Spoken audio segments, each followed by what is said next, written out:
নমস্কার, SRM কিচেনে সকলকে স্বাগত। আজকে আমি চলে এসেছি চিংড়ি মাছের মালাইকারি রেসিপি নিয়ে। এই রকম পারফেক্ট চিংড়ি মাছের মালাইকারি রেসিপি বানানোর জন্যে চিংড়ি মাছ নিয়েছি। ভালো করে পরিষ্কার করে নিয়ে লবণ আর হলুদ গুঁড়ো মাখিয়ে নেব।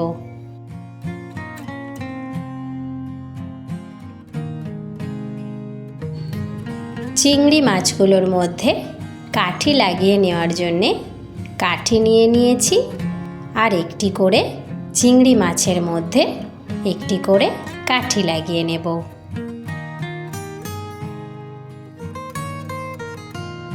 সমস্ত চিংড়ি মাছগুলোতে কাঠি লাগিয়ে নিয়েছি। রেসিপিটির জন্যে মশলা বানিয়ে নেব। কয়েক কোয়া রসুনের মধ্যে কয়েক টুকরো আদা কুচি, কয়েক টুকরো পেঁয়াজ কুচি দিয়ে একটি পেস্ট বানিয়ে নেব। আরও একটি পেস্ট বানিয়ে নেব সাদা সরিষার মধ্যে একটু মৌরি আর কচি নারকেল টুকরো দিয়ে একটি পেস্ট বানিয়ে নেব। দুটি মশলার পেস্ট বানিয়ে নিয়েছি। কড়াইতে সরিষার তেল গরম করে নিয়ে চিংড়ি মাছগুলোকে দিয়ে একটু নাড়াচাড়া করে নিয়ে হালকা করে ভেজে নেব।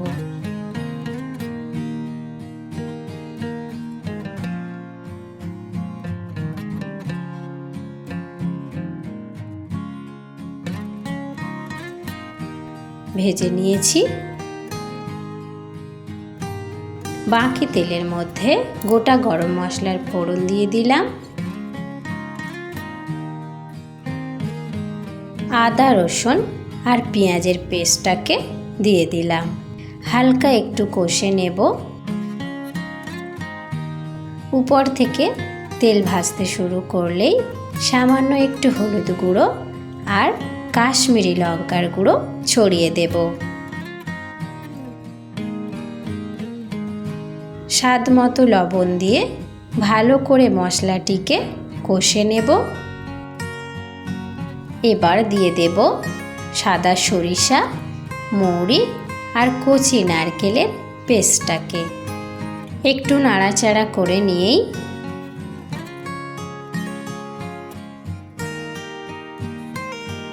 ভালোভাবে মশলা দিয়ে তেল ভাজতে শুরু করলেই গুলে রাখা গুঁড়ো দুধটাকে দিয়ে দেব। গরম মশলার গুঁড়ো দিয়ে দেব। একসঙ্গে ভালোভাবে মিশিয়ে নেব। গ্রেভিটি ভালোভাবে ফুটে উঠলেই হালকা ভেজে রাখা চিংড়ি মাছটাকে দিয়ে দেব। একসঙ্গে ভালোভাবে মিশিয়ে নিয়ে ঢাকা চাপা দিয়ে রান্নাটি হতে দেব। এরপর গরম গরম পরিবেশন করে দেব চিংড়ি মাছের মালাইকারি রেসিপিটি। ভিডিওটি কেমন হয়েছে অবশ্যই আমাকে জানাবেন। লাইক, কমেন্ট, শেয়ার করবেন, সাবস্ক্রাইব করে পাশে থাকবেন।